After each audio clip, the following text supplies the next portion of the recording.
Thank you. So, a couple things before we get started in the Q&A session. Please take some time to reach into your pockets and turn your cell phones onto vibrate or silent. Please, just for respect of everyone in the room. I know that some of you probably walked through the door with your minds made up of who you were going to vote for. I did that once in a forum, and then I listened to what the candidates actually had to say and how they acted with each other in the audience, and I changed my mind on who I was going to vote for. So I just ask that you keep an open mind as people are speaking, and even though they may have different views other than your own, I'd like to ask you to respect that. No booing, no hissing, no cheering loudly. Really like you to allow all the candidates for the full 90 seconds that they get to answer each question. And then at the end, if you have to applaud, go for it. But please just ask you to be very respectful for everyone in the audience as well as the candidates. So we are going to have the legislative candidates go first, Marty, so you get to hang out, relax while they go first. But we're going to do some introductory remarks first from each of the candidates. So why don't we start down here. If you could remember to hold the microphone closely to your mouth so everyone can hear you.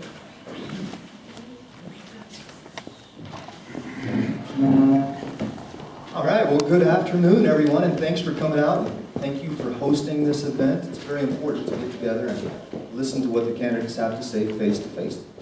So, I'm Chris Gildon, and I'm running for position 2 here in the 25th. And I am a retired Army officer with 23 years experience and 5 deployments overseas. I've had the opportunity to lead literally thousands of soldiers and civilians during the course of my career, from managing programs from the boots on the ground level all the way up to the national level. I've had the opportunity to successfully manage multi-million-dollar budgets, and for example, my last deployment to Afghanistan, these are the things that are most important, is the lessons that I've learned along the way. My last deployment to Afghanistan, I was in charge of the peace program. So I know it's a little weird to go to war to work for peace, but that's what I did. And my job was to go out and liaise with the local civilian officials and facilitate negotiations with the insurgents to do conflict resolution and figure out how we can solve the root issues of fighting in their individual towns and villages and bring peace. So I did that for a little while, and then they put me in charge of the program for the entire country. And it was an incredibly successful program. We averaged, with 20 people in the program, and we averaged about 200 insurgents a month that would come in and publicly surrender their weapons and pledge allegiance back to the government of Afghanistan. Very incredible. So then I came back for what was supposed to be an easy job, but it wasn't. Over on Fort Lewis, I took over what's called the SHARP program. That's the Sexual Harassment, Assault, Response, and Prevention program. And in that capacity, I had about 200 full and part-time employees working for me.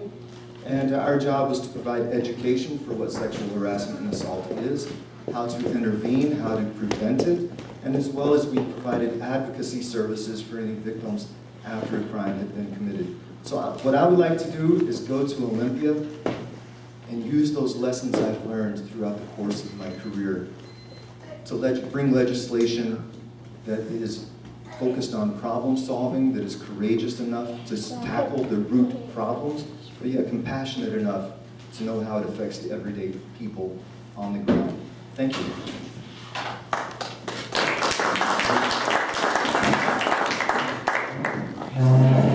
My name is Brian Duthie. I'm also running for position 2. My daughter Maya is in the back. She's 3.5, so please be patient with her. I can't silence her. My story begins right down the road at Bingham. I went to Collins Elementary, and I absolutely love this community. So much of what we do in Olympia directly affects us within our community, and I see that at the ground level as a firefighter where I spent my career. Whether it's tackling homelessness problems or access to health care, there's so much that we can do if we focus on what will help people. We cannot be in the pockets of big business and say that we want to support people. Those two are in conflict. The reason why I ran is because of my daughter. I think she deserves the best schools. She deserves people who will stand up and fight for educators. And that's what I've done. That's what Jamie has done. We are so proud to stand united with our community.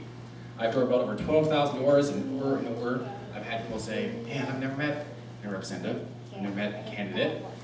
And that's not right. We're here to serve you. We should advocate for you, the people. I've served my entire life within the military, in the fire department, volunteering for youth and survivors, serving people. That's what we're deeply passionate about.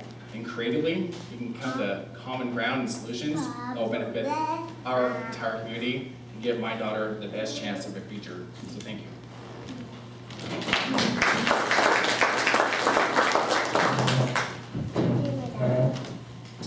Good evening, everyone. Glad to see so many happy faces here.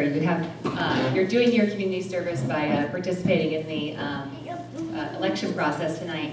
I'm Kelly Chambers. I'm running here in the 25th for position 1. I grew up just down the road here off Portland Avenue, and I'm a small business owner, a wife, and a mother. I'd like to first of all thank the Community Center for hosting us here tonight. We go back through my business with Visiting Angels, but I'm married to my husband here, Jeff. We are a blended family, have 3 adult children. Ashton, who's 25, works for the Mariners organization. Nick is 23 and married, and Savannah, our youngest, is 21, just graduated from the Portland Art Institute. I came from a family with a lot of struggles, and at the young age of 16, I got pregnant in high school. And at that time, I learned that only 2% of girls that get pregnant as teens ever graduate from college. So I was just bound and determined to change the trajectory of my life for my family, and became the first person in my family to graduate from college.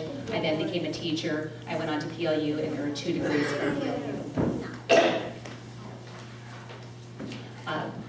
14 years ago, I started my Visiting Angels business, and I've been providing vital in-home care services to seniors, disabled people, and veterans throughout the community for the last 14 years. I believe we need more legislators in Olympia that have owned and operated small businesses, as small businesses create half the jobs in our state. It's very important. I want to ensure that Washington is a good place to do business, and I'm pleased to share that I'm endorsed by NFIB, the voice of small business in Washington state. What I'd like to accomplish in Olympia, I'd like to ensure that Washington remains a desirable place to live, work, and raise a family. We need good schools that prepare our students for the jobs that our economy has. And I want to incentivize students to go into the fields with the greatest shortages of workers. I want to ensure that post-secondary students are getting through technical 2-year and 4-year programs in a timely manner. We need jobs in Pierce County, so I support an environment I endorse an environment that supports job creation rather than punishing it. We need good roads to get us moving through traffic rather than spending all of our time sitting in it. And so you deserve relief from traffic congestion. Relief means that we can move goods and services faster, and then you can be at home spending more time with your family rather than sitting in traffic. Thank you.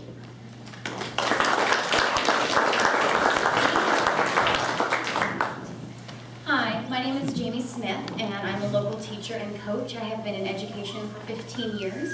12 of it has actually been just down the road in the Puyallup area, 10 at Puyallup High School, and now 2 at Rogers High School. I became a teacher because my family is a family of public servants. I come from veterans and law enforcement, from teachers and from nurses. So when I was looking for someplace to go and someplace to do, I knew that I wanted to do public service in some way. I wanted to help people, and so I went into education. Because in my family, education has been the difference. Because my dad was literally out digging sand shrimp by the side of the road to sell before school started in 3rd grade, and has worked ever since then, where he wouldn't have been able to afford his clothes. Because my grandfather had to go begging house to house for food, because his mom couldn't find a job after his father died, because she'd constantly go say, "You're perfect for this job, it's just too bad you're a woman." But they knew you had to get an education. You had to go to school because that was what was going to break the cycle of poverty. And amazingly, my brother and all of his siblings went to college and got that degree, and they all went into education to help the next generation of kids. And that's why I went in. And I've been discouraged to watch as more and more of my students become homeless, but their families are working full times. To see their families take an hour, 2 hours each direction to get to work and not be able to come and see their sporting events and their drama productions. To see as they graduate, but they're not sure what they're going to do because they can't afford college, but we don't have enough career and tech ed classes for them to realize there's so many other opportunities. So I see things through the eyes of my students, and I'm here because I want to make Washington work for all of our residents to make sure they have jobs and the opportunity, clean drinking water, fresh air, and that they can continue on and they can see the growth that they have in them, because all of our students have the ability to change the world, and I want them to realize that.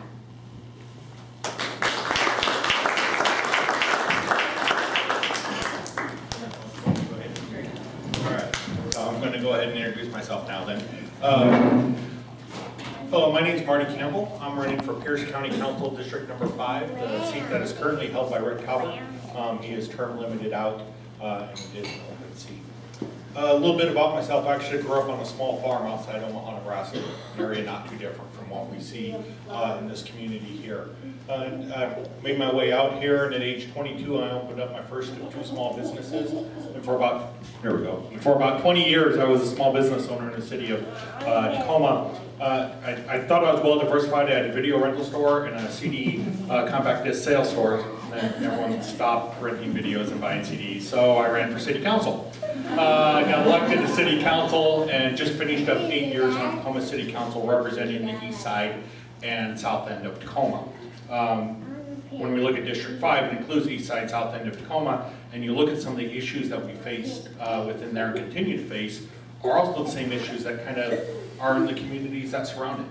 When we talk about housing and transportation, we talk about public safety needs. When you call 911, you need to know that the police or fire or medical are going to show up when you make that phone call. And we also need to make sure that we have jobs and development that work. Coming from a small business background, I bring a spirit of entrepreneurship to the council of how do we take small businesses, how do we take advantage of opportunities, how do we take those vacant storefronts and turn them into unique, locally owned businesses that are putting your friends and neighbors to work, but does so in a way that creates a culture that makes us different than other places. So those are a few of the key things that I hope to work on, and look forward to any questions you may have tonight.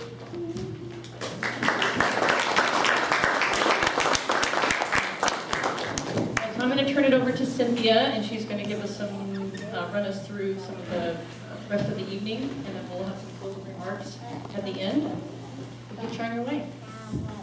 Thank you. It's a real honor to be here. I'm with the League of Women Voters.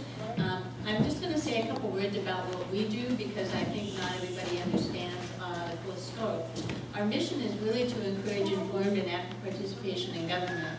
We also influence public policy through education and advocacy. We have lobby team who may be approaching you when you're elected.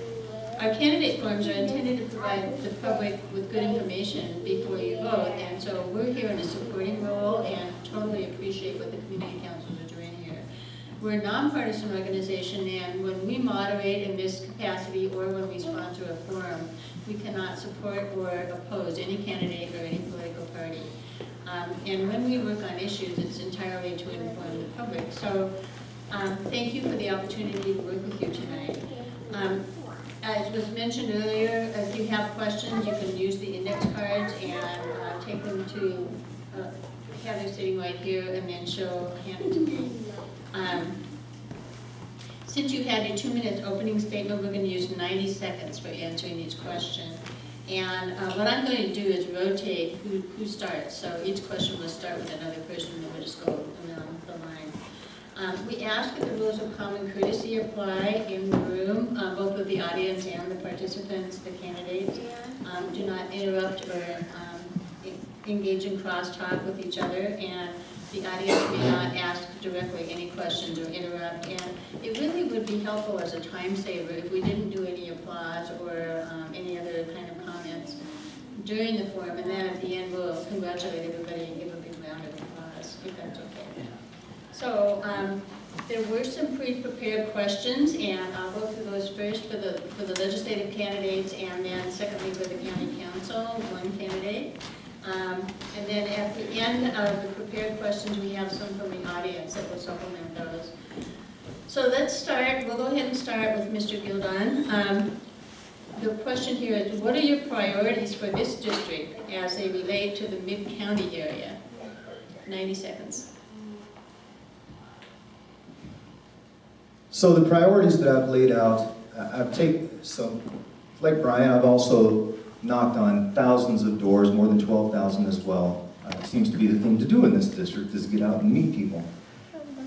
As I've gone out and met people, I've asked them, what are you concerned with? And that is exactly how I've taken my platform and built my platform, is everything on my flyers that you'll see over there is taken from something that I learned from a person talking to them at their doorstep. So the top issues that I found is quality of life issues. This has to deal with good schools, transportation, crime, homelessness. The next one is relief from high taxes. And then the third one that I found that is, it's not necessarily a policy issue, but this is a common thread that I found from people on the left, the center, and the right.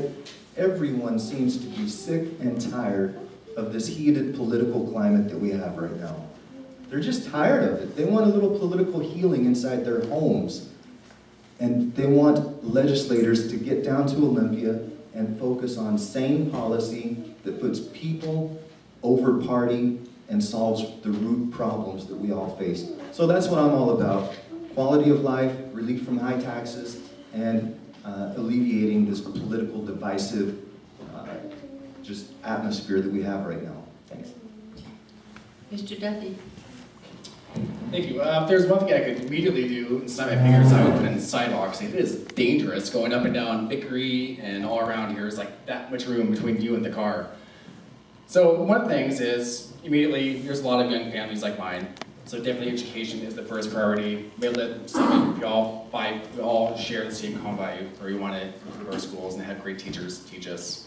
We talked about that, we all agree on that. The next thing that comes up often is traffic. And that's a couple different ways.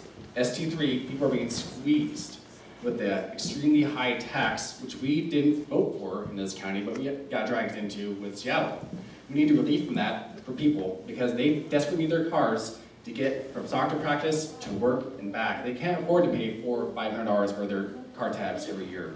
They demand better than that. Our legislators who are elected did not do their due justice by informing us of what we're voting for. And that gets back to communicating with people. We've got to get back to basic roots and get back to the ground game, which is what we have done. The third thing is public safety. Every day I'm out there on the job, I deal with public safety. Whether it's showing up to a senior center to help someone off the ground, or in the streets when it's pouring out rain, hoping a heroin addict come back to life. There are so many critical components of that that we need to address. We're not doing a great job of taking care of our senior citizens. We're not doing a great job of taking care of our most vulnerable. We can put in policies to give people access to great health care and improve quality of life for everybody. Thank you. Ms. Chambers? All right. Three significant platform issues for me include education, transportation, and jobs. As I mentioned earlier, education really was pivotal in my life, and I think it's one of the best social programs out there is that with a good education, students can do anything. And we want to make sure that we are equipping our students and our kids for great career paths and giving them the flexibility to have well-paying jobs and preparing them for that. Traffic. Just by a show of hands, how many people have a traffic app on their phone? You use a map.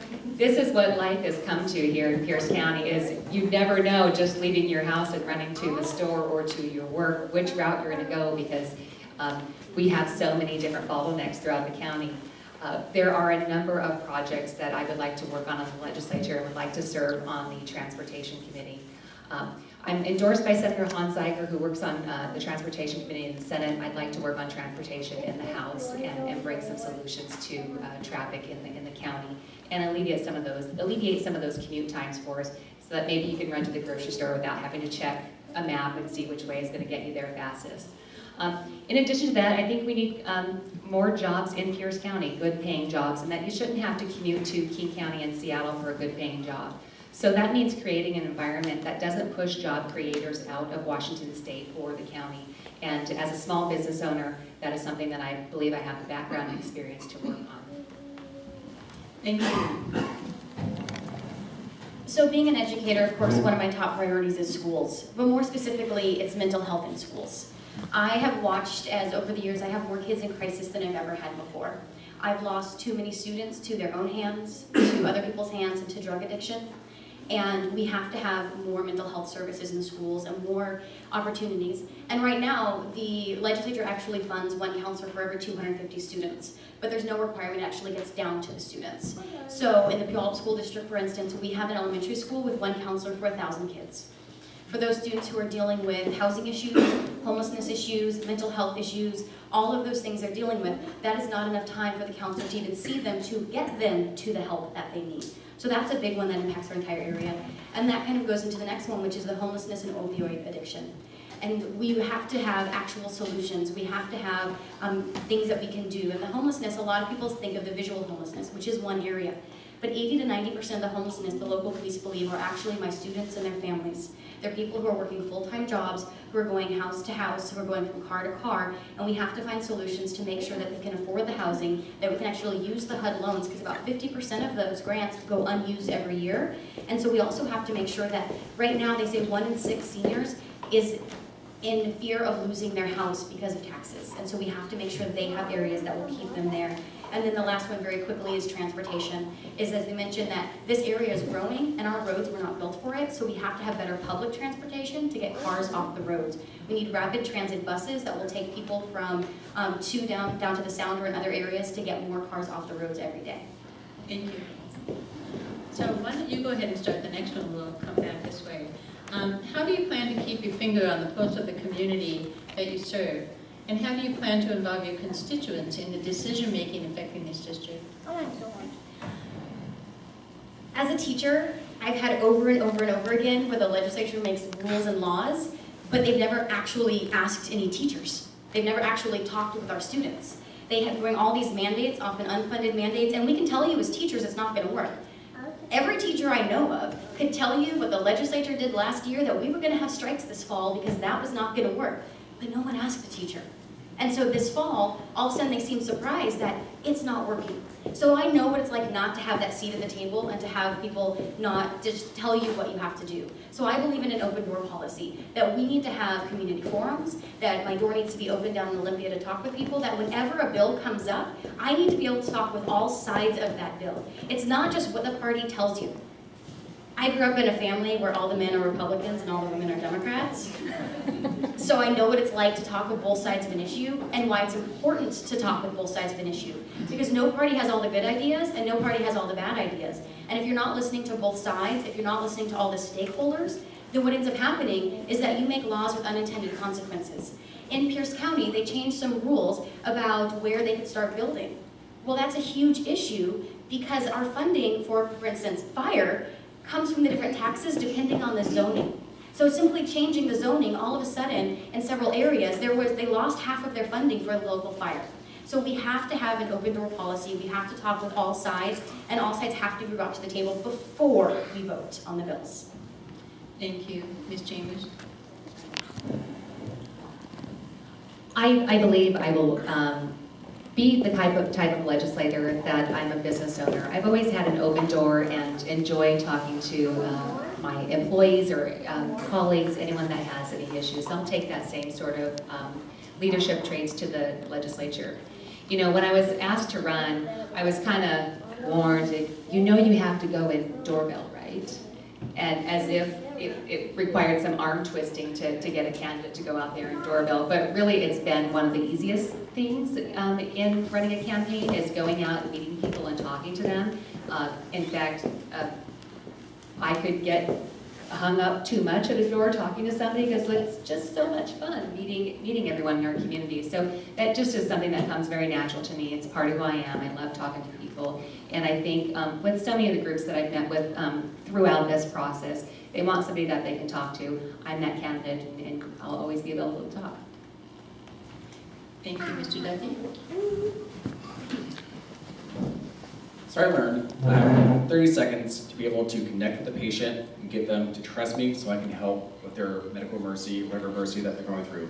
And that is all like doorbelling, is we have a short amount of time where I need to convey that you can trust me, and I need to follow that up with actually earning your trust.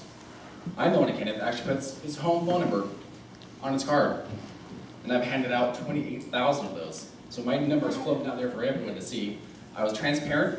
Joyce McDonald did not put her home address because she was worried about it. I put my home address out there for everyone to know that I am a local boy through and through.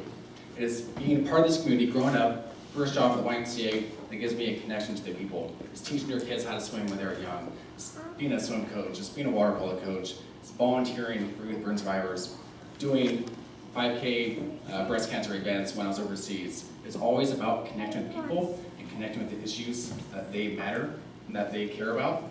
And that's what I will continue to do, because you absolutely deserve it. Thank you, Mr. Gilman. Well, I tell you, I live here.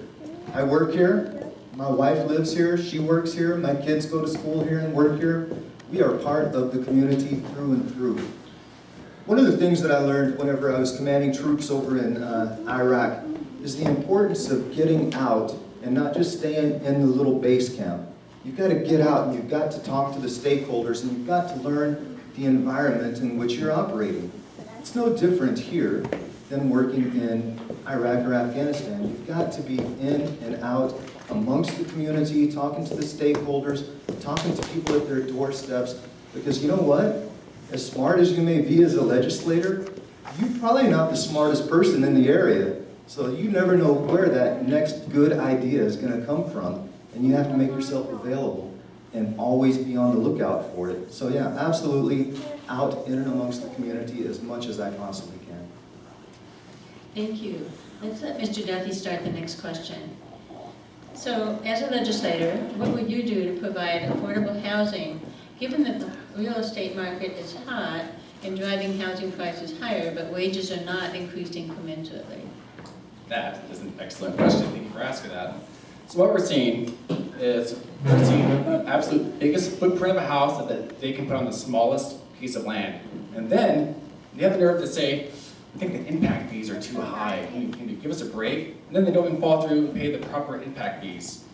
Those impact fees, what do? They make our schools better. They give you sidewalks so you don't get hit by cars. They are key to keeping our community, the community that we want to live in and that we want to be a part of. Affordable housing does not exist. My sister lives on the outer edges of our district. She pays $12.50 for a one-bedroom apartment by Emerald Ridge. That is insane. She has 2 kids. She has a good wage, but she is barely getting by because wages are stagnant while everything else is increasing. The cost of healthcare is increasing, housing costs is increasing.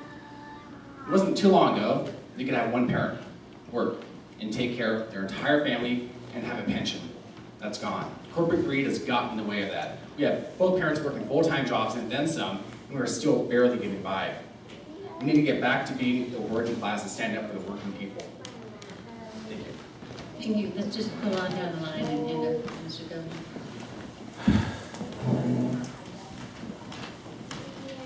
In regards to affordable housing, we're really experiencing a shortage of housing units in Pierce County. And the demand is definitely there, which is one of those things driving up the prices. So a couple of things we can do in the legislature, taking another look at the,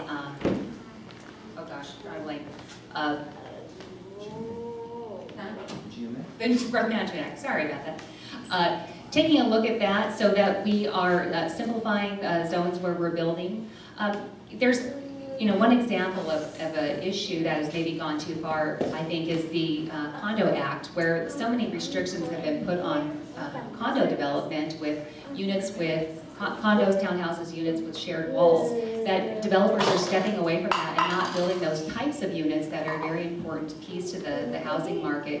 You need that, if you think of a bell curve, that entry level and that exit level housing for those first time buyers having affordable houses to buy and getting their foot into that homeownership market, but also the folks that are nearing retirement, wanting to downsize in the properties that they have. So just going back and looking at something like that will, I think, help increase an important piece of the puzzle in housing in Pierce County. No, going. Okay. I'll leave it there. But I think there's just a number of things that we can do with looking at the Growth Management Act and the volume of housing on the market. Thank you. Ms. Smith? So I went to a forum hosted by Denny Heck, who has done a study nationwide. And what they found is that we're missing 1 million houses across the US. that typically a recession or depression we get out of because of building, because of construction. And one of the reasons that this recession has lasted so long is that it hasn't been led by building, because we've lost 50% of our small construction workers, the small mom and pop construction workers, who are the ones who do the infilling, who build more of the smaller houses, not just the large lots that we have. And so we're missing a lot of these houses because they're not being built. And so one of the things we have to do is we have to make sure that we have those small business loans to start those construction companies again, so we can work on that infilling in the cities so that we can start having more houses of different levels. Because we have to be able to have the ability to move up those levels so that those beginning houses start to open up so that the new homeowners can go into them. I do agree that we have to fix the condo law, because right now there's only about one insurance company on the east side and one insurance company on the west side that will insure condos. And millennials seem to actually like condos a lot. And so we need to look at those as opportunities, because otherwise we continue with the urban sprawl and we start taking away our rural farmland. And so we need to look at those condos in areas where we have more public transportation. The other thing we need to do is it's not just about buying houses, it's about having a place to live. And we have HUD loans, but we don't have the teeth to make sure that people are accepting them. It's guaranteed income, but we have a lot of renters who will not rent if it's going to be through a HUD loan. And so we have people who have the money to get into houses but can't get into one because we don't have the teeth to follow through and make sure that everybody who is qualified can actually get into a house. And so we have to make sure that we put some teeth behind that so that those who are low income can continue getting into housing as well. Thank you very much, Mr. Goodland.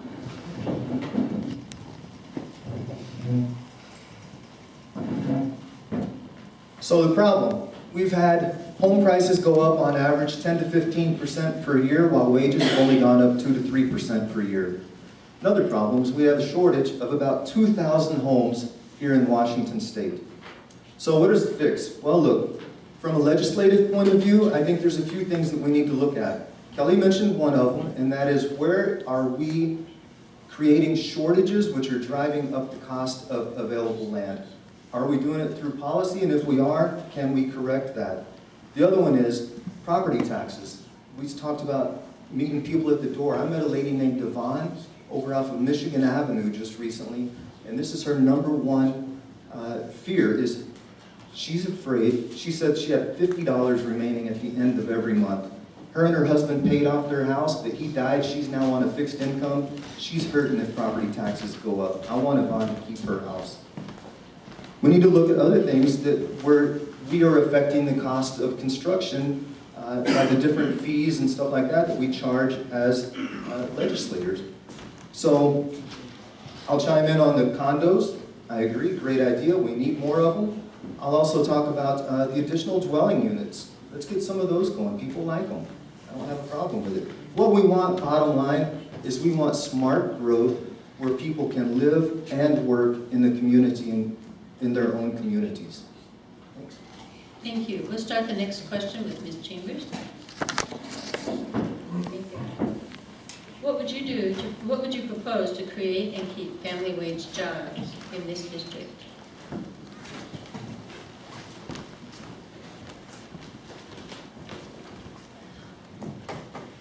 We need more jobs in Pierce County so that folks can who choose to live in this community can work here as well and not have to leave Pierce County in order to have an income. So there are a number of businesses, manufacturing opportunities for Pierce County, and if we can create an environment where businesses want to operate in Washington, then we will bring those jobs to Washington, to Pierce County.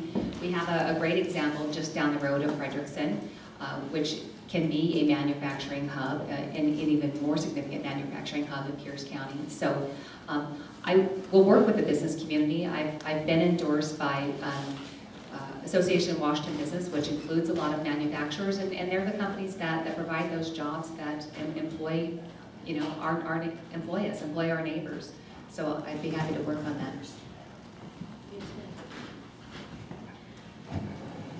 We have to be able to attract businesses to this area, but to be able to attract businesses to this area, we also have to have better transportation.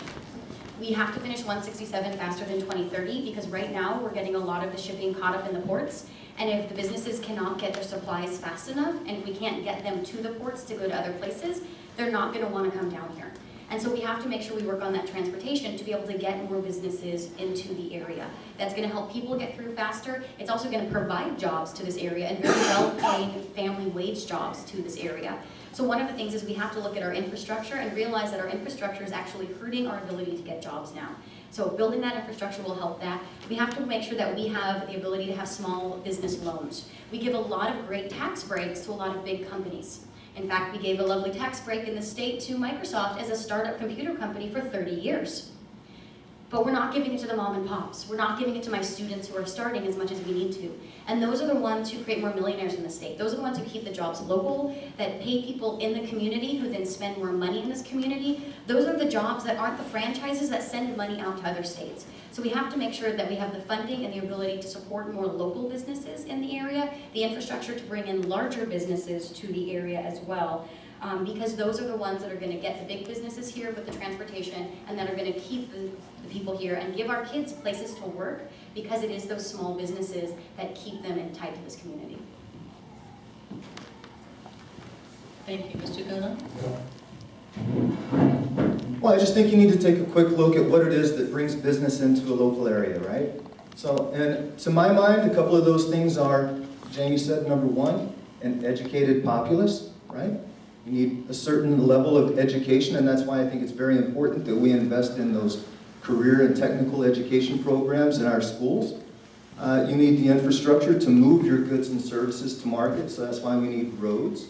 And you also need policies that are friendly, unlike the initiative for the capital gains tax, which does the exact opposite of what we want. Is if you're taxing capital, you're giving people an incentive to leave rather than to come. And so those are the three things that I would say. Mr. Duffy? I'd like to touch on school again, because when I went through Rogers High School, I took welding, I took shop, I took CAD, I had all these great skills right out the gate. If I wanted to go swing a hammer and have a good wage job, I could do that right out of high school. We need to bring that back and encourage more. We have a CNA program at ER, that's great. We have firefighter programs nearby. Those are great wage jobs. We're hiring new guys that don't even know how to use a hammer or a screwdriver. We need to change that. We need to get back to providing trade jobs, because there is a lot of need out there in our district. Part of that trade is, trades bring great jobs if we can collectively bargain and protect workers' rights. People deserve a fair wage. They deserve benefits, and they deserve to retire at the end of a long career. We need to protect that within our state. It's constantly under attack. The last thing is, we have to be willing to be cooperative with corporations without shooting ourselves in the foot. The state did a very great disservice when they gave Boeing that massive tax break and then they shipped our jobs out. We need to learn from those lessons and not make the same mistakes over again. Thank you. Why don't you keep the microphone, we'll start with you, and we're going to reverse the order this time. We're going to the other way. So, how do you see the state legislature tackling the issues of homelessness and drug addiction? Question. So this question comes up a lot, mostly in the Puyallup Valley. But I have a unique connection to this because, like I said, I serve in the streets where people are. And it's very rare that anyone ever refuses treatment. Sometimes they're afraid because they can't see the end goal. Or sometimes they're under a substance abuse that just blocks them from making a good decision. What I see is whether I take them to the emergency department, or they go to a shelter, or they go to jail, they're continuing the same cycle because we are not addressing the root problem, which a lot of the times is mental health. There is so much out there without the resources. We are directly responsible for funding Western State. I had a great conversation with a gentleman who just retired from Western State, and he spent half an hour with me talking about how they need more help. He would be in groups of 4 or 5 people when he's like, this is not effective. And he would tell the supervisor, like, it needs to be one-on-one treatment, and there needs to be a path forward. With all that being said, I think we need to also be compassionate. But our compassion can only go so far. My daughter's 3. I don't want her to go to the park and pick up a hypodermic needle. I certainly don't want to see anyone inject poison in their body under the supervision of government. But I do see that there is an end game if we provide people the proper resources to get them all the way through. Thank you, Mr. Dillon. So I'll start off with homelessness, and we'll see how much time I have left to get to the drugs. Maybe we'll retouch on that later. We said it a minute ago, we have a shortage of homes.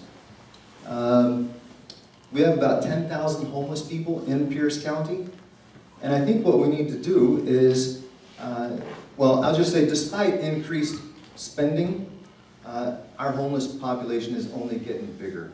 It's only gotten worse. So homelessness, to my mind, is not necessarily just a poverty in the financial sense, but a lot of times it becomes a poverty of hope, a poverty of a support structure, a poverty of a network. So what do? Well, we've got to first clearly identify the problem, right? That's the first thing they tell you in the military. You're trying to solve a problem, clearly identify it. What are the root issues that are contributing to homelessness? And we spoke about this. The cost of living is by far probably the greatest contributor to homelessness. Another contributor is the availability of drugs on our street. It's our lack of capacity to give treatment to those who are addicted to drugs, and it's our lack of ability to care for the mentally ill. So if we want to get ahead of this problem, what we've got to do is focus on the root issues that are contributing to the problem. Thank you.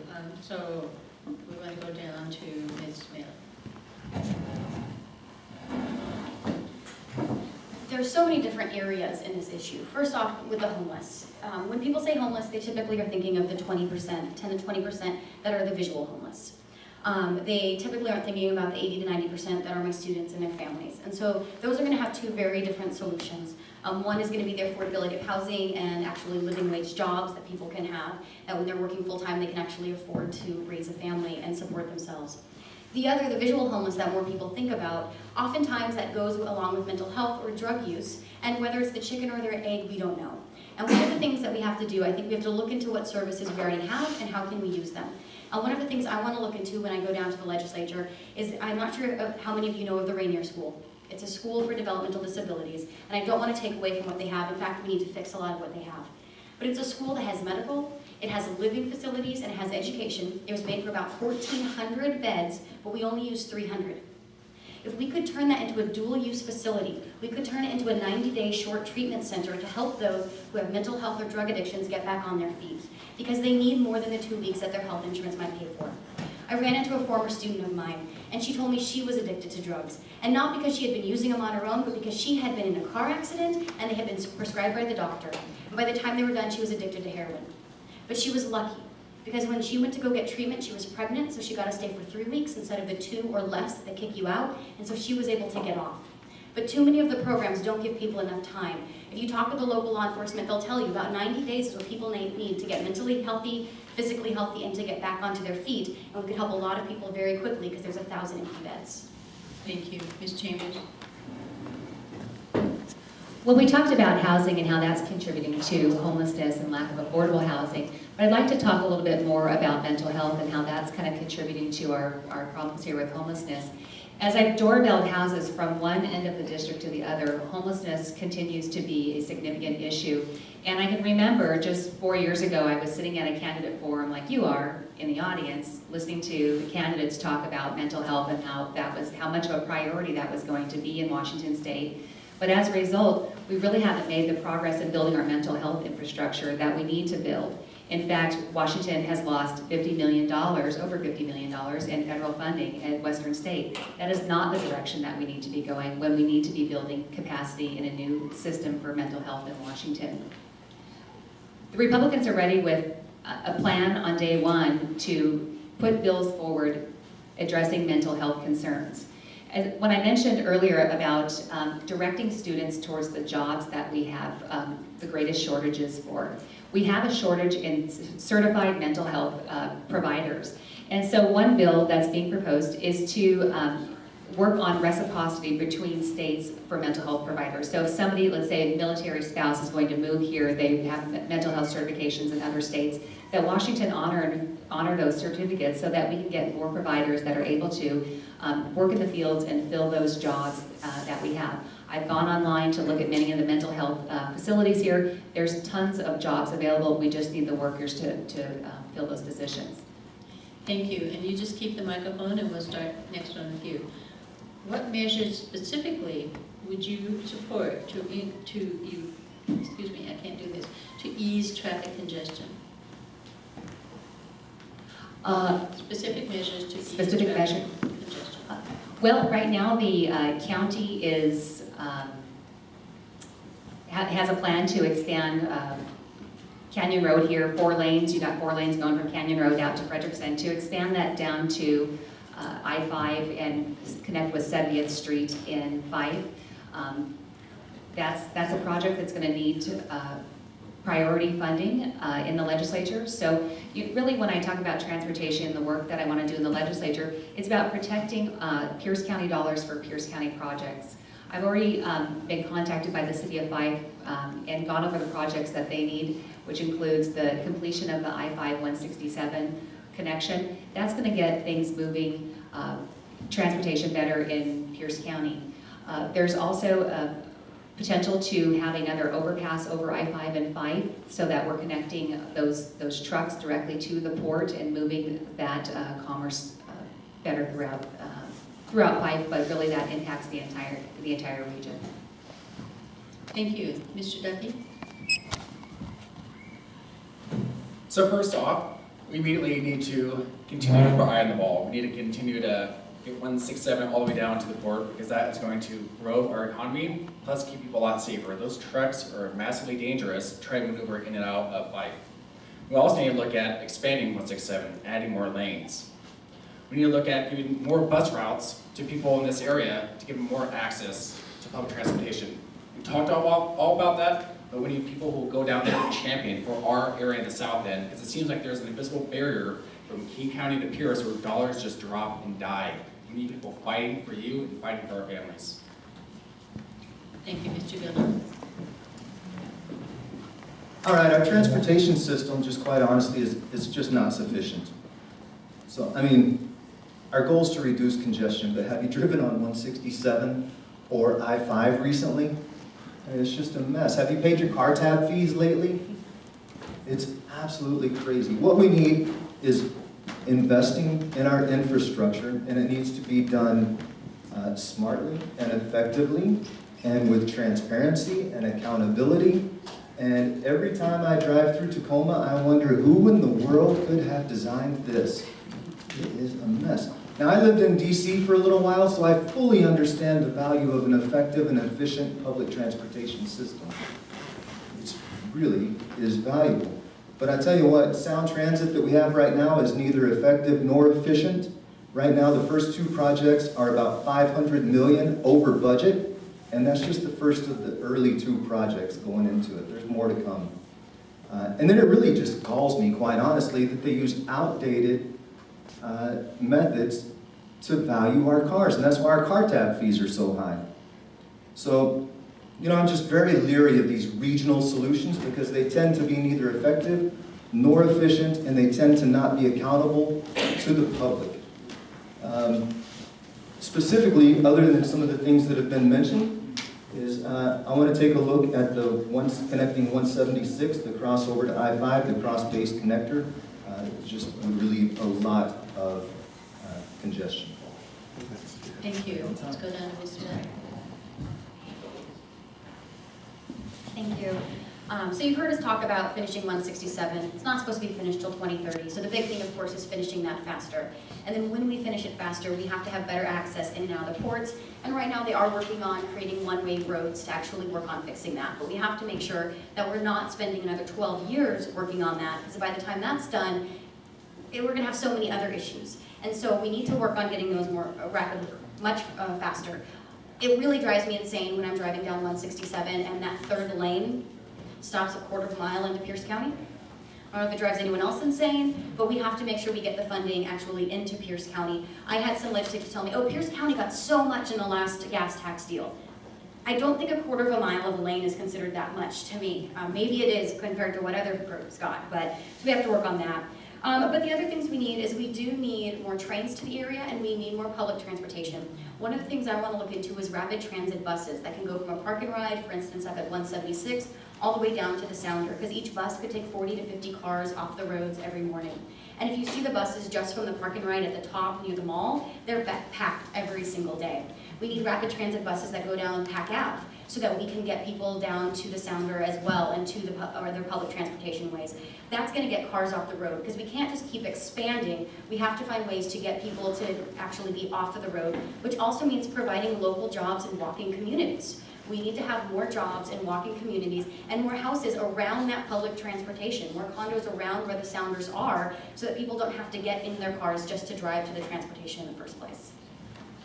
Thank you. Now, you personally have already talked about this a little bit, but this is a question that was pre-prepared, and so would you elaborate on it, and the rest of you can add your comments. Specifically, what do you see as the most important challenges for the legislature to address in education moving forward? Education used to be on a set pay scale. And they took it off and they said, here's the set money that we're giving to each district. We're giving all of you more money because we haven't been funding education like we should, which is why they lost McCleary and why they were providing more education, and they're doing much better at that. But there's still glaring holes. For instance, districts that have more special education students don't have more money, but special education students cost a lot more. Depending on the severity, sometimes you have one-on-one assistance for them. So those districts that have higher special education students are finding that they are having much larger class sizes compared to other districts that might have a much smaller amount that are there. So we have to find ways that we can make it more equitable between the districts. This whole pay scale difference is going to be hitting the fan really soon, because if you talk with the Franklin Pierce District, they're telling you that they are going to be starting to basically be pulling into their funds starting next year, and that the reserve will be gone within 3 to 5 years. And so yes, they provided more money, but by removing this pay scale, they created an entire can of worms that right now a lot of the districts are worried that they might not be able to fund it. Now, that doesn't necessarily mean you have to go back to a set scale, but we have to find some way to minimize different costs. And some of those costs are the administration. If you look into Tacoma, they have some of the highest administrative costs in the entire state.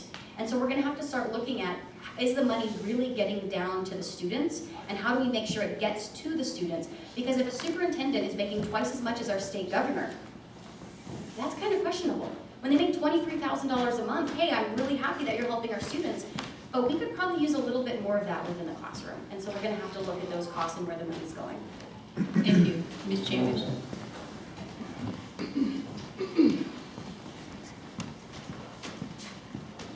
The legislature's made significant strides in funding education over the last 4 years and meeting the report requirements for McCleary. And we see that there's still some work that needs to be done, particularly with special education funding. This is what the districts are letting us know that they need. So that'll be a priority to work on in the legislature. And quite frankly, the legislature just needs to stop making education the last priority and make it a top priority. So we've made great strides, and we'll just continue working on that as well. You know, I've had some administrators and school board members talk to me about some of the kind of bloat that they see in administration. And they're saying that a lot of it comes from demands that are put on administration, so many regulations. And I liken it to the small business environment where you get over-regulated with these things that end up requiring a lot of administration time. So that ends, you know, in a small business, that ends up driving up your costs, and in education, it ends up driving up the cost of education with overburdensome regulation for the administration and needs that they need to meet. So that's one thing that we need to look at and prioritize what those administrative regulations are going to be for our schools. Thank you. Mr. Duffy? Well, the state has said that funding education is its priority. And what better reason than to elect Jamie Smith to have someone who is a true expert within the field that can provide ground data where we need it. The best thing that I can do is meet with people like Jamie, meet the subject matter experts, bring in the teachers, bring in the representatives from the school districts, get all the data, because we're still collecting it, and find out where we're less equitable than others, because every kid from Bellevue to Walla Walla deserves a fair shot at a great education. We made a great stride, but we're not nearly there yet. Class sizes are far too big. Special education always gets pushed to the bottom. Transportation, basic transportation to get our kids to school is still not being addressed. We have a lot of work to do with with people like Jamie Smith, I know we can get there. Thank you, Mr. Gillen. All right, education. I think there's two parts that we need to speak to whenever we talk about education. One is the cost of education. Two is the quality of education. Those are two separate issues we need to address. Right now, what we have is large class sizes, and we have test scores that have remained flat since about 2009, despite an additional almost $10 billion in spending. So what is our goal with education? I think our goal is to prepare the future generation with the knowledge, skills, and abilities that they need to be successful in their lives. So with that being the goal, I think we do need to fully fund education. I think we need to give schools the first dollar and not just the last dime. Education is number one in our Constitution, and we ought to treat it that way. We need to have quality teachers in every classroom. We need to make sure classrooms are of the appropriate size. We also need to invest in special education as well as the care for the mental health of our students, because quite honestly, they're not facing the same types of peer pressures that we faced whenever we were in school. It's a lot different. Now I look at education from the perspective of a student. I've been a father for more than 20 years. Both of my kids are products of Puyallup High School, and I see it through their eyes. So one of the things that I noticed is McCleary, the legislators didn't take into effect the secondary effects of that legislation, which the primary effect is, okay, it funded and it got rid of the lawsuit. The secondary effect is it pitted teachers against school boards and administrators, and it had them working at cross purposes. Thank you. What I'll Your time. advocate for, one sentence, is legislation that allows teachers and administrators to work together for our students. So I'm going to give you one more question in the same time frame, and then one more very short question, and then we'll move to County Council, Mr. Campbell. So the longer question has to do with water resources. Water resources are becoming more and more of a challenge, and some people think that overdevelopment is exacerbating that. What would you do to preserve our water resources in this area? And let's just go on back down the line. Wow. Can we start? Okay, interesting question. I haven't been asked this one time in the 12,000 doors that I've been to. So water resources, I think it comes down to basically smart policy, right? So the environment is important to all of us. I don't think that you'll have anyone here say that I love dirty water and I love unclean air. Nobody's going to say that. It's just advocating for smart policies that has smart growth, like we said before, so that we don't build up so bad that we cause the problems. And what else? I think I'll leave it there. Okay, Mr. Duffy? So a couple years ago, some of you may remember that there was a holdup with the capital budget, and that was the Hearst decision. Part of that is the question that you asked about, what about water? Well, there's also some native rights there, and it's a very complex and difficult question. But the one thing that we can all agree on is we have to be more resourceful with our earth. We only have one. If the question is there climate change? That is the wrong question and the wrong conversation to be having. It is what can we do to improve our clean energy?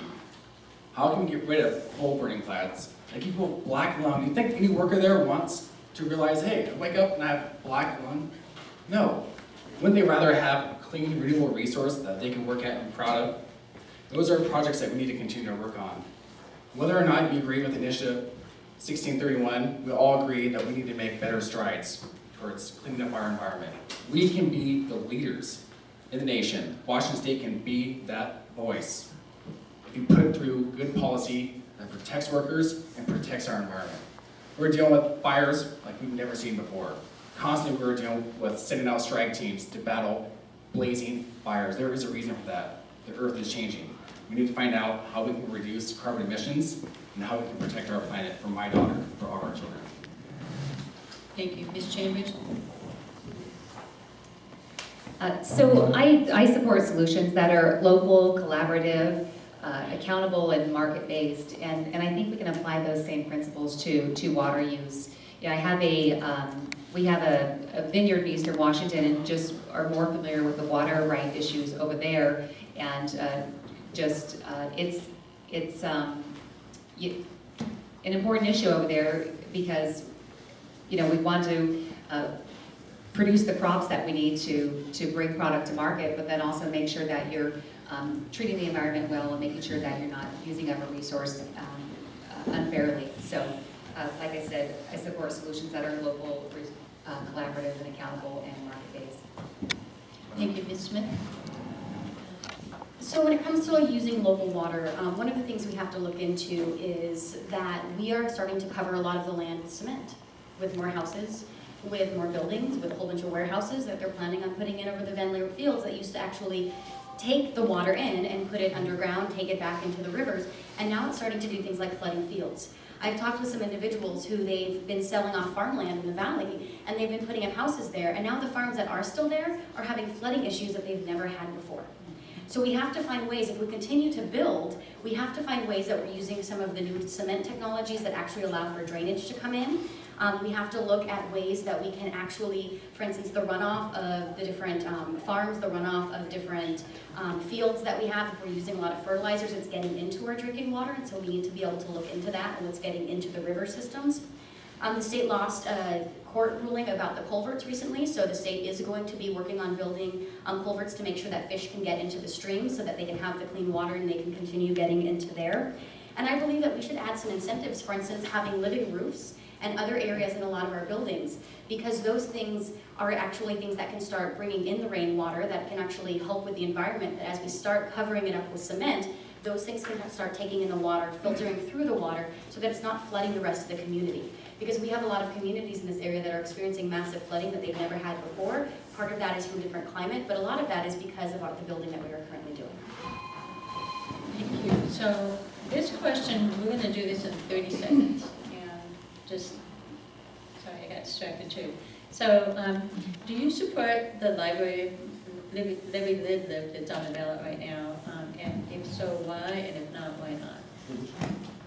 The library, Live. Yes, I support that. The libraries, I know a lot of people don't necessarily use them, but for those who do, they are used every single day. They are places for parents to go, they are places for the community to go, they are meeting places. They are areas that we need to keep going, that we need to provide. There are some people who have the ability to be able to buy all the books they want on Amazon, but a lot of our families can't. And if we don't have resources for them, if we don't have places for them to have more books in their home, more things that they can check out, more events, then we're going to have problems. And so we have to make sure that we're continuing to fund the libraries because they are a huge community center in this area. Thank you. This is 30 seconds. Ms. Chambers. Libraries are a cornerstone of our foundation of our community and an important piece that we need to ensure that they are funded and that they remain a strong place for families to go. It helps us have the educational opportunities for our students and create lifelong learners. And there's the concept of the community third place, and the library plays an important role there. Thank you, Mr. Duffy. I absolutely support it, and the reason is, the first library I ever went to was the one down on Meridian. I think that intellectual curiosity is great. I think we've all learned over the past 2 years that reading is a really good thing, and we should do everything we can encourage to get people to read, to be intellectually have curiosity, and to educate themselves. Thank you, Mr. Golan. Look, I think education is absolutely vital. I think it's so vital that I've taken the time to earn 2 master's degrees myself. I put in the blood, sweat, and energy to do that. For a lot of people, they don't have the ability to go out and purchase the books. So do I support it? Absolutely. I would not want to be in a house without books. Thank you very much. Let's hold the closing statements until after the county council conversation, and we'll do our, you have to leave with your minutes. Pardon me? I might go to Ottawa. Okay, so you don't want to wait. How do you feel about this, Angela? Okay, let's go ahead and do the closing statements. My concern is that when you leave, everybody else will leave. And so I want to make sure that everybody hears Mr. Campbell. How about if can you handle 10 more minutes and then we'll let you go first? Okay, so, thank you. me, I'm trying to get a little rapid fire. Although I gotta say, we got some really good legislative candidates, and I've heard them all here talk about how they're gonna work nonpartisan across the aisle and bring everything back to Pierce County, solve our problems, so I look forward to working with you. So let's talk about the first two questions in conjunction with each other. So why do you want to represent this district, and what are your priorities as they relate to this mid-county area? Thank you, and great question, what everyone asks themselves when they're looking at someone to vote. Touched a little bit on it, some of the priorities. First of all, housing and transportation, public safety, making sure that we have jobs here in the community. We need housing, and I think we're going to touch on this on some of the other ones, but we see the impacts all around us of housing plans that have been completely thought out, make sure that we're building housing that meets every market need that we have within our community, and that we have access for those who need it.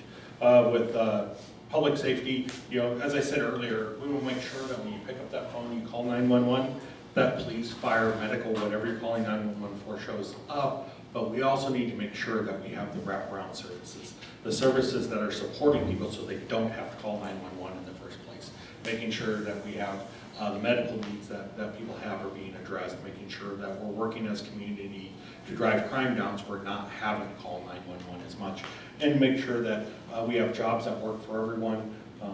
As I said, bringing a culture of entrepreneurship, rebuilding the small business districts that we have in our areas, the little small corner stores. How do we get those reopened? How do we get those built up? Those are things I hear when I've been out knocking on doors, talking with people, and issues that when you just drive around, they're the natural issues that we see here in the community, and that makes it the priorities for me. Thank you very much. So the next question is, how would you maintain and preserve the community character here in this area with its important natural resources in the midst of tremendous population and economic growth?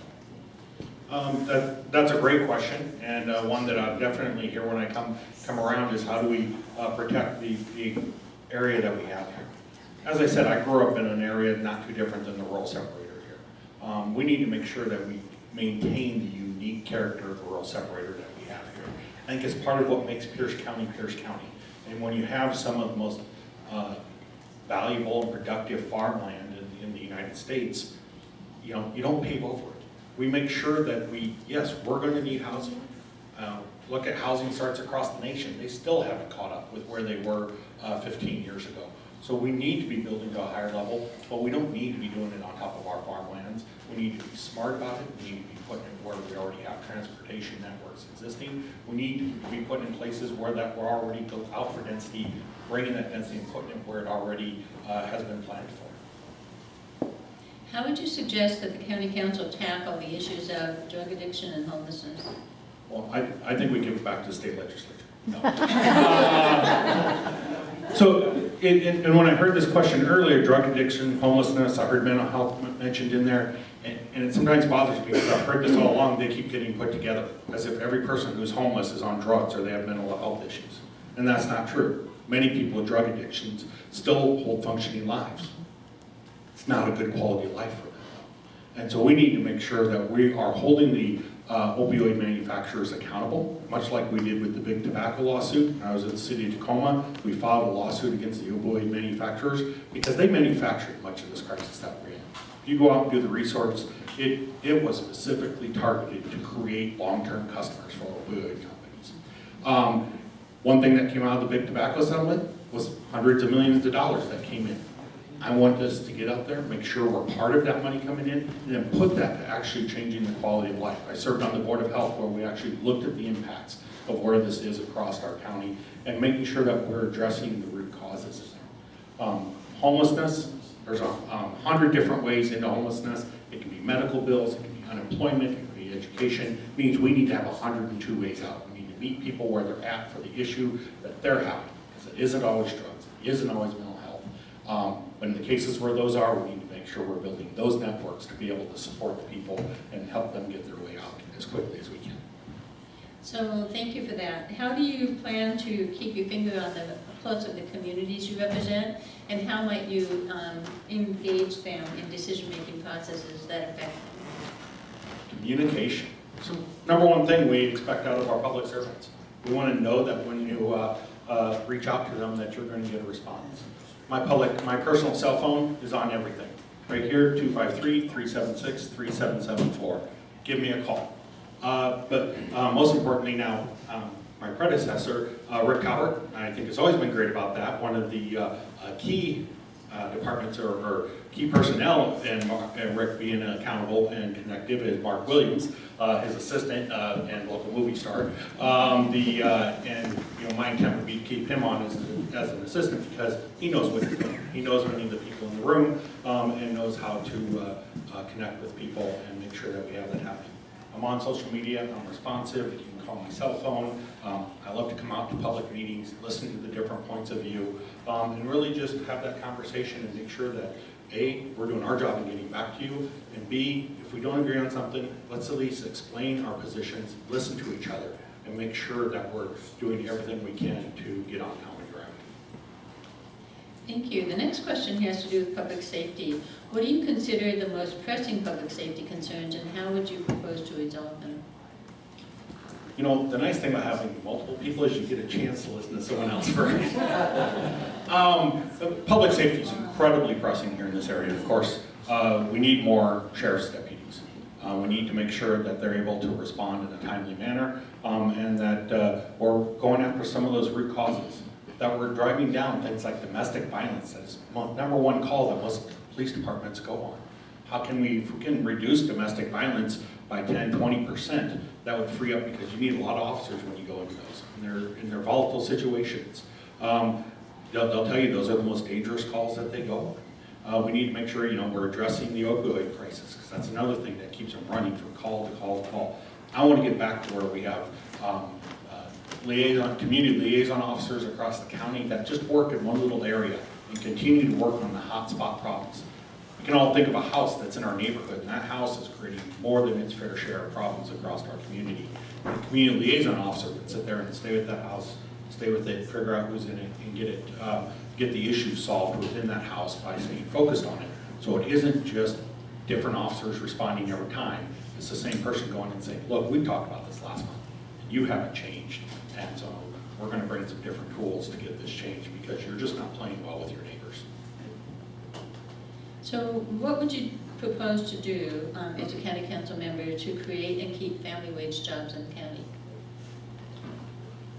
Keeping and creating family wage jobs in Pierce County, very critical in this day and age when we're seeing so many of the jobs that we're having, the average wage is almost coming down, and there's so many more of our jobs that are near the minimum. We want to make sure that we are mostly providing educational opportunities and making sure that we're keeping an educated workforce. Prior to being on city council, I was actually, as I mentioned, a small business owner. That led to me being chair of the Downtown Merchants Group, chair of the Cross District Business Association in Tacoma, and where I work with the local Chamber of Commerce and other business communities to build a network across the city of Tacoma of small businesses. And I think many times it is our small businesses that are providing those family wage jobs. We need to make sure that we're supporting our small businesses to grow local jobs. And we need to make sure that we're working with the manufacturing jobs that we have and making sure that their workforces for our large employers are paying those living wage jobs. That if we're giving them tax credits, that there's making sure that that's coming back in the form of higher wages. And that we're having that money come back into our community and continue to grow our community. Thank you. The last question is, if you received a $1 million grant, surprise, to use for this district in any way you wanted, what would you do with it? First, I'd call the legislature and thank them. $1 million grant to use in this district. Wow, that's such a great question. The sad part is, $1 million seems like it could go so far, and then sometimes it just doesn't go very far at all. A couple blocks of a new road here, or a little bit there. This Saturday, we're opening up $10 million. $10 million. I like this. The legislature's getting far better at their job. Tomorrow we're opening up, Saturday we're opening up over on 56 in Portland, a community center for the east side of Tacoma. And this took us about 6 years, and we started out with $144,000 and did a feasibility study. We leveraged that over time with commitments to get it to be $30 million to to open up a 55,000 square foot community center by using partnership. So I would take the money and use it to be the seed money to get more grants, to get more partnerships, to leverage even more. But then most of all, we'll go back to that communication. If we had that money, I'd like to come out to the community and say, what do you want? What are some of the different things that you see that we need? Because that would be a great opportunity to have a community-driven process of people who are here every day talking about things that impact them. And what are some of the small things we can do that will just make things a whole lot better? So it would be listen to the community and then leverage that to an even greater response. Thank you. So I think to respect Mr. Duffy's request that he needs to leave, let's go ahead and move to the closing statements. And let's start with you. And then we'll be done just a little early, so that'll give time for all of you to have a little bit more interaction with the audience. Thank you, Ms. Stewart, for being flexible and doing emergency with my wife and her work, so my little daughter Maya will join us, which is perfect because she's the main reason why I'm running. But more than that, we've heard a lot of great ideas from very bright people. And when I look at someone I want to emulate myself, or I look for characteristics I like, I don't look at what they say, I look at their actions. If I believe that you should have great teachers, I want to see that person show up with solidarity, fighting for those teachers. If I believe that firefighters deserve better, you better be side by side with them, showing that they deserve better. Actions speak so much louder than words. I look at community service. What does that person do within their community? What pulls at their heartstrings? Do they spend their time at burn camps, mentoring youth burn survivors who are dealing with the most horrific injuries of their life? 1 week they can connect with others. What do we want to see from our community? That's the biggest question we're going to have to answer. What kind of legacy do we want to leave our future, and how can we impact everyone's lives to make it better? Because they are absolutely life and death choices that if we choose wrong, I'm going to have to show up and try to save you. And that's not a position I want to be in, because you deserve health care. You deserve to be protected. Our future deserves to have great education. Let's look at the actions of the people. Thank you so much for being a part of our process. I look forward to, if I haven't already doorbelled you, chances are I'm going to be at your door very soon. Thank you. Thank you very much. Should we go ahead and do a round of applause for each person now?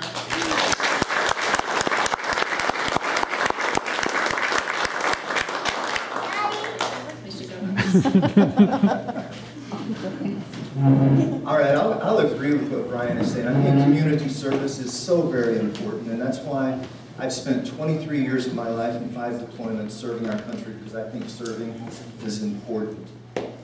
We've heard from all of the candidates, and now it's your turn now. You're going to be making the decisions. And whenever you get your ballot in the very near future, you're going to look back and you're going to remember the conversations that we've had here tonight. And what you're going to remember is that there's only one candidate in my race with the knowledge, skills, abilities, and proven track record of success to be a successful force in the legislature for each and every one of you. So whenever you get your ballot, if you agree with me that the legislature ought to be down in Olympia working on fiscal policy that's fair, frugal, and transparent, then I'll invite you to vote for Chris Gilbert. And if you agree with me that the legislature ought to be down working on the root causes that affect our quality of life, I'll invite you to vote for Chris. And finally, if you agree with me that the legislature ought to be down in Olympia setting the standard for how to conduct civil discourse in a time of such political turmoil, then I'll invite you to vote Chris Gilbert. Thank you. Thank you. Ms. Chambers.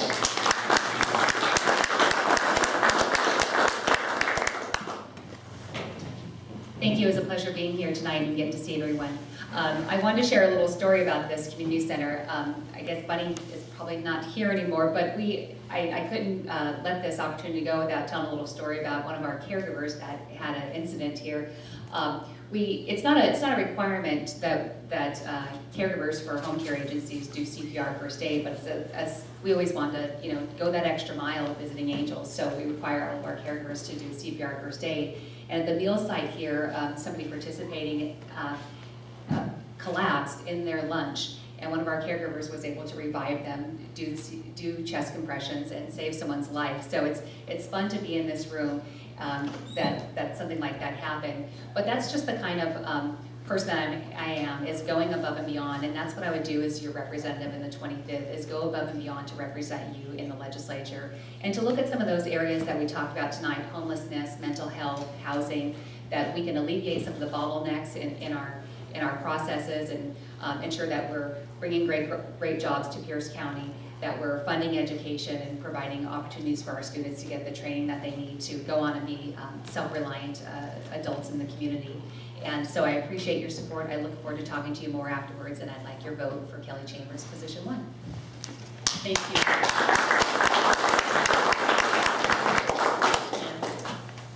So coming from a family of public service, working in the schools, I love my kiddos. I call them my kiddos because they're all mine. And I love this community. And one of the reasons that it inspired me to run is because I see the cracks in the community.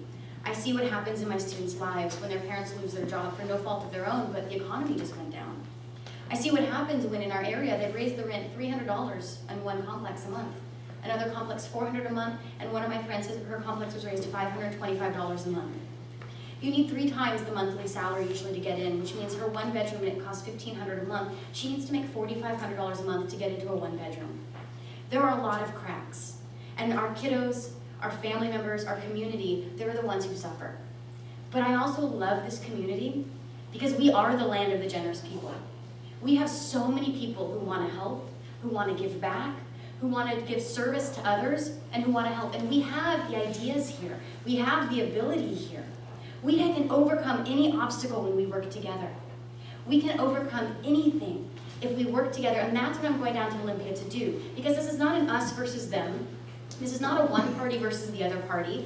I've learned in my family, coming from people on all sides, really liberal and really conservative and everything in between, it's about working together. Because the best ideas come when you work together. Because the only solutions come when you work together. And when you work with the community, and when you talk with the community. Because we have shown before, and we will show again, there is more love here than you will ever know, and we can overcome anything when we work together.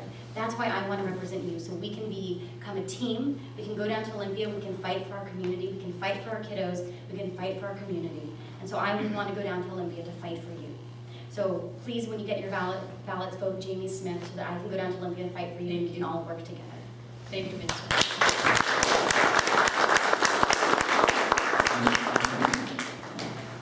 First off, thank you to each of you for showing up, coming out, spending a little bit of your evening listening to us yammer on.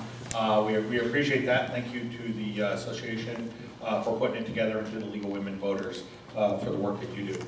Normally I say don't talk about your opponent, but I'm just going to express a little bit of frustration because this is one of our last forums, and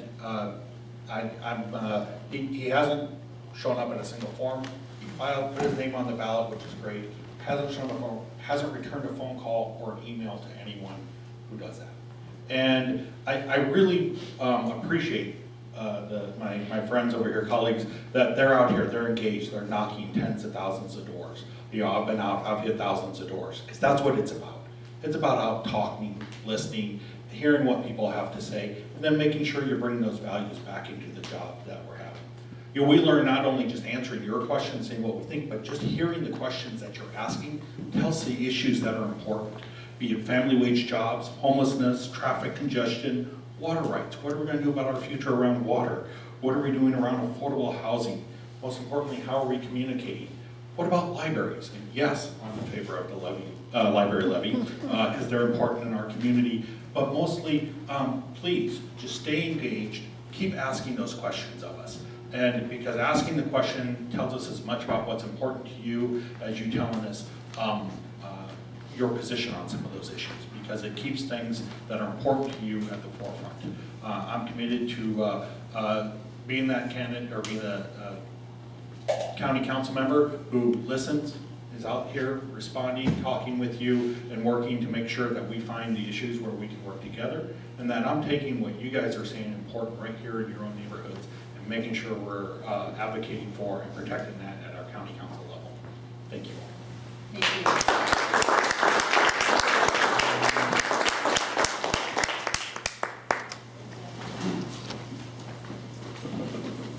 want to say thank you on behalf of the Summit Waller Community Association, the Midland Community Association, and the North Clover Creek Collins Community Association. Thank you again for coming. I hope that you found tonight's question and answer helpful as you think and ponder over your voters pamphlet and some of the literature that Cynthia left for you on some of the important initiatives as you fill out your ballots over the next couple of weeks. In the meantime, I'm just going to ask that you take the time to inform yourselves on issues important to you and your family, and really think about what's important to you when you cast your ballot. And I hope that tonight helped inform that decision for you. So thank you again for coming. I hope all have a safe trip home. Enjoy those roads. They're treacherous. We don't have sidewalks out here in the rural separator, so you got to be careful. So good evening, everyone. Thank you.